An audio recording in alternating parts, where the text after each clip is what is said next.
Hello guys, welcome to Eden aquatics. So guys, இன்றைக்கி நம்ம பார்க்க போகிற மீன் பேர் என்னன்னு கேட்டிங்கன்னா டெமசோனிக் சிக்லெட் தான். So one of the beautiful சிக்லெட்டுன்னு சொல்லலாம். ஏன்னா அந்த ப்ளூ அண்டு பிளாக் கலர் பார்க்கவே நல்லா இருக்கும். ஸோ நல்லா டார்க்கிஷ் ப்ளூவில் இருக்கும். ஸோ பிளாக் கலர் ஸ்ட்ரைப்ஸ் இருக்கும். ஸோ எல்லாம் வந்து லைட்லலாம் பார்க்கும்போது இன்னும் நல்லா இருக்கும். இதே டேங்க் வந்து பேக் சைடை பிளாக் கவர் பண்ணி ஒயிட் சேண்ட் கொடுத்தோன்னா அந்த மீன் நல்லா தூக்கி காட்டும். ஸோ நல்லா அழகாக இருக்கும் பார்க்கவே. ஸோ இந்த மீனை நம்ம வளர்க்கணும்னு நினைக்கிறோன்னா இதுக்கு வாட்டர் பேராமீட்டர்ஸை பற்றி நம்ம தெரிஞ்சுக்கணும். ஸோ வாங்க இந்த மீனோட வாட்டர் பேராமீட்டர்ஸை பற்றி தெரிஞ்சுக்கலாம். ஸோ ஃபர்ஸ்ட் ஆஃப் ஆல் இந்த மீன் சைஸை நம்ம தெரிஞ்சுப்போம். ஸோ இந்த மீன் வந்து கிட்டத்தட்ட ஒரு 4 inches வரைக்கும் வளரும், 10 centimeter வரைக்கும் வரும். வாட்டரோட பிஹெச் லெவல் பார்த்தீங்கன்னா 7.5 இருந்து 8.5 இருக்கணும். ஸோ அதுக்கப்புறம் வாட்டரோட டெம்பரேச்சர் பார்த்தீங்கன்னா 24 Celsius இருந்து 28 Celsius இருந்தால் ரொம்ப நல்லாயிருக்கும். ஸோ அதுக்கப்புறம் பார்த்தீங்கன்னா வாட்டரோட டிடிஎஸ் லெவல் 300 மெயின்டைன் பண்ணுங்கள், இல்லாட்டி 400 மெயின்டைன் பண்ணுங்கள். அது ரொம்ப நல்லாயிருக்கும். ஸோ கைஸ், இதெல்லாம் வந்து லேக் மலாவி சிக்லெட், ஒரு ஆஃப்ரிக்கன் சிக்லெட்.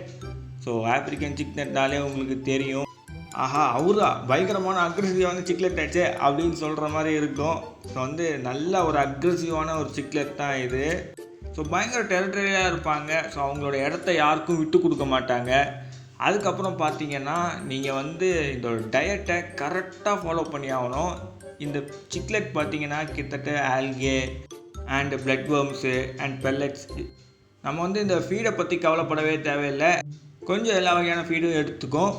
பட் நீங்கள் இதோட டயட்டில் ஒரு நாள் ஃபீட் பண்ணாமல் விட்டால் கூட அதுங்களோட டேங்க் மெட்ஸை அடிக்க ஆரம்பிச்சிடும். ஸோ பார்த்துக்கோங்க, கரெக்டாக நீங்கள் டயட்டை மெயின்டைன் பண்ணி ஆகணும். இந்த மீன்லாம் வளர்க்குறீங்கன்னா கொஞ்சம் அட்வான்ஸ் லெவலில் இருக்கிறவங்க சூஸ் பண்ணுங்கள். ஸோ இதோட ப்ரீடிங் பார்த்திங்கன்னா ரொம்ப ஈஸி தான். ஸோ நீங்கள் வந்து இதை 2 பேர்லலாம் வைக்க முடியாது. ஸோ நீங்கள் 4-5 பேர் வாங்கிக்கோங்க.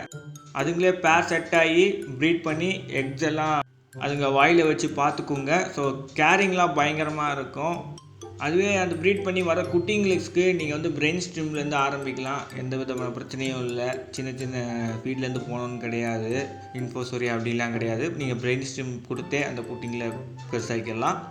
ஸோ இப்போ நம்ம வந்து இதோட டேங்க் செட்டப்பை பார்த்துடலாம். ஸோ மினிமம் நீங்கள் வந்து ஒரு 5-6 பேர் வச்சுக்க போகிறீங்கன்னா 4 feet டேங்க் கொடுங்க. இல்லை நீங்கள் 4 பேர் தான் வச்சுக்க போகிறீங்கன்னா 3 feet டேங்க் கொடுங்க. ஸோ 3 இல்லை 2 பேர் தான் வச்சுக்க போகிறீங்கன்னா 2 feet டேங்க் கொடுங்க. ஸோ அப்படியே 2 பேர் விட்டுட்டு 2 feet டேங்க் அப்படியே கொடுத்துடாதீங்க. ஸோ இதில் நீங்கள் ஒரு விஷயம் பண்ண வேண்டியது இருக்குது. அது என்னன்னா ஃபுல்லாக ராக் ஸ்கேப் பண்ண வேண்டியது இருக்குது. ஏன்னா இதுங்க இருக்கிற இடம் வந்து அப்படி. ஸோ ஃபுல்லாக ராக் ஸ்கேப்பில் தான் இந்த மீன்களே இருக்கும் நேச்சரில்.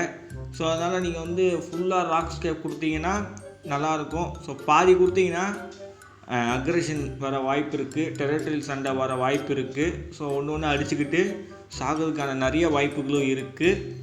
ஸோ நல்லா அப்படியே ஒரு நல்ல ஒரு ராக் செட் கொடுக்கணும். ஸோ நல்லா அப்படியே அதிகமாக இருக்கணும் ராக்ஸ். இந்த மீனுக்குலாம் அதிகமாக தேவைப்படும் ராக்ஸ், அதனால தான் சொல்கிறேன். ஸோ நல்லா அக்ரெசிவான ஃபிஷ், நல்லா அதிகமான ராக்ஸ் கொடுத்தீங்கன்னா அங்கங்கே இருப்பாங்க. ஸோ நம்ம வீடியோலேயே பார்த்தீங்கன்னா மோஸ்ட்டாக எல்லாத்துலையும் நல்லா அதிகமான ராக்ஸ் இருக்கிற இடத்துல தான் இந்த மீன்களே வச்சுருப்பாங்க. ஸோ அந்த மாதிரி தான் நீங்கள் கொடுத்தாகணும். ஸோ நல்லா ராக் செட்டப்லாம் கொடுத்து இந்த மீன்லாம் வச்சுட்டிங்கன்னா நல்லா சூப்பராக இருக்கும் பார்க்கவே. ஸோ அந்த ராக்ஸ்குள்ளெலாம் போயிட்டு வர்றது, ஸோ அந்த ராக்ஸ் அதுங்க வந்து வீடாக எடுத்துக்கிட்டு அங்கேயே அது நிற்கிறது, அதெல்லாம் பார்க்க ஒரு கடலில் பார்க்குற மாதிரி ஒரு ஃபீல் கொடுக்கும் நம்மளுக்கு. ஸோ ரொம்ப அழகான ஒரு மீன் தான். ஏன்னா அதுக்கு நடுவில் கொஞ்சம் அக்ரெஷனு அண்டு இந்த மாதிரிலாம் இருக்குது சில விஷயங்கள்லாம். சிக்லெட் ஃபேமிலியில் புதுசாக வந்து ஸ்டார்ட் பண்ணுறவங்கெல்லாம் இந்த மீனை சூஸ் பண்ணாதீங்க. நல்லா அட்வான்ஸ் லெவலில் இருக்கவங்க சூஸ் பண்ணுங்கள். ஏன் நான் சொல்கிறேன்னா, இதுக்கு வந்து நீங்கள் நிறைய ராக்ஸ் அண்டு நிறைய செட்டப் பண்ண வேண்டியது இருக்கும். அண்டு வாட்டரை நல்லா மெயின்டைன் பண்ணி ஆகணும். ஸோ க்ளீன் வாட்டர் மெயின்டைன் பண்ணி ஆகணும். எப்போவும் சிக்லெட்ஸுக்கு க்ளீன் வாட்டர் மெயின்டைன் பண்ணி ஆகணும். ஸோ இந்த சிக்லெட்ஸ் கூடலாம் இன்னொரு சிக்லெட்ஸ் வச்சா தான் கரெக்டாக இருக்கும். ஸோ வந்து மற்ற ஃபிஷஸ்லாம் நல்லாவே அட்டாக் பண்ணும் இந்த சிக்லெட்ஸ்லாம். ஸோ கம்யூனிட்டி டேங்க் வைக்கும்போது இந்த மீனுக்கு மட்டுமே ஒரு கம்யூனிட்டி டேங்க் வைக்க பாருங்கள். இல்லை நீங்கள் ஆல்ரெடி சிக்லெட்டை கம்யூனிட்டி டேங்க்கில் வச்சு நல்லா பெரிய டேங்க்கில் வச்சுருக்கீங்க, அதில் ஆட் பண்ணணும்னு நினச்சிங்கன்னா கூட ஒரு 2-3 பேரை நீங்கள் ஆட் பண்ணிக்கலாம். ஆனால் இதுங்களுக்கான பிளேஸ் இருக்கான்றதை கன்ஃபார்ம் பண்ணிக்கோங்க. ஸோ இதோட ஃபீடு பார்த்தீங்கன்னா நீங்கள் ஃபீடு ஒரு தடவை விட்டுறாதீங்க. கரெக்டாக இதுங்களுக்கு ஃபீடை மெயின்டைன் பண்ணிகிட்டே இருங்க. ஸோ ஃபீடை விட்டுறாதீங்க.